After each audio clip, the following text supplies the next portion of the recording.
An obscure yet fascinating trend has nearly doubled in Australia since coronavirus. That's right, vegans are getting vasectomies. Vegans in their 20s and 30s are getting the surgery, claim it's to better the planet. Their concerns are clearly overpopulation and the animal products that are found in alternative contraceptives. The hardline, I'm trying not to laugh here, I'm terribly sorry, the hardline vegan brigade are saving the world one vasectomy at a time. Well, let's cross live to psychiatrist Dr. Tanveer Ahmed in Sydney. Tanveer, are you able to shed any light on this new demographic movement? Where did it start and where do you think it's going to end up? Well, great to be with you, Corey. And in fact, your neck of the woods, Adelaide, Corey, is actually the vegan capital of Australia. And Australia is the second strongest vegan country in the world.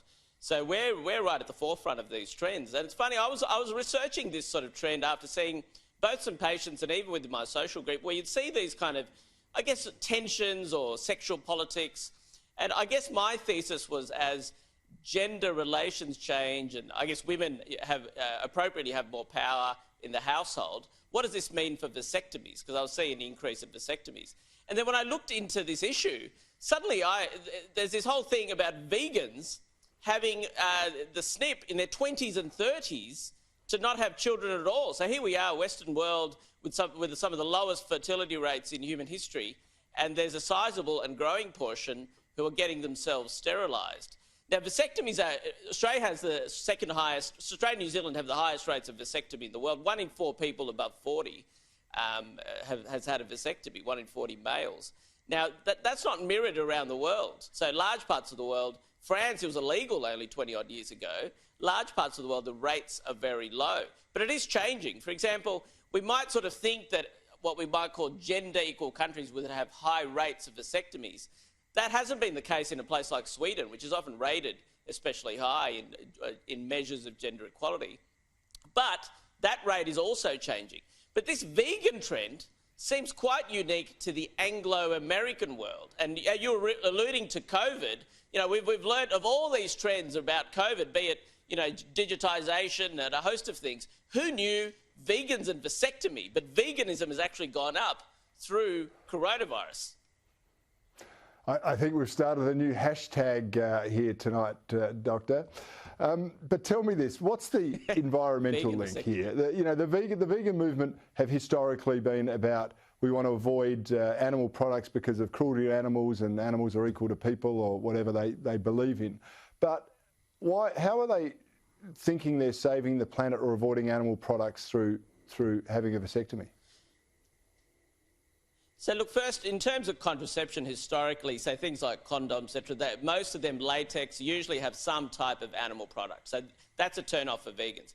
But in environmental politics, and you will know these currents, that Malthusian idea, which has largely been disproven, that population and consumption ultimately leads to environmental degradation. So it's all about resource depletion, and this is at the heart. So I guess the most hardline environmentalists, they will see that, and I know you've spoken about this, Corey, it's almost anti-human. I mean, to some extent, it is anti-human.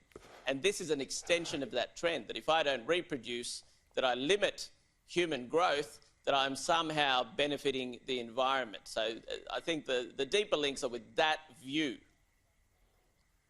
And in your research, extensive research, did you identify whether the vegans who wouldn't use a condom because it's made of animal products, did they wear shoes, like rubber shoes that were made out of petroleum products, or even leather shoes which are made out of animal hides? Or did you do any in-depth research on that, Tanveer?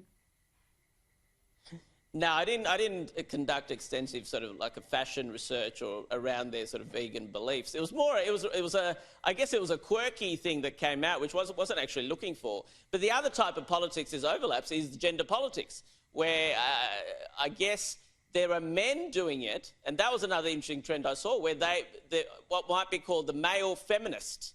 And we've had a growth of the male feminist. So many male feminists will get a vasectomy, and I even had a quote in that piece I wrote where they saw themselves as smashing the patriarchy themselves. So it's very interesting how it's become such a political act. And even one of the top surgeons, Dr. Nick Demediuk, and he's out of Melbourne, he performs a ridiculous number, something like 1/5 of the whole country's vasectomies. He says these trends are new. They're only occurring in the last 5-10 years, and he's been doing it for 30-odd years. So that this political dimension of the vasectomy, be it environmental or that associated with gender politics, seems to be a quirky, untapped little trend that's going on in the nether regions of the anatomy.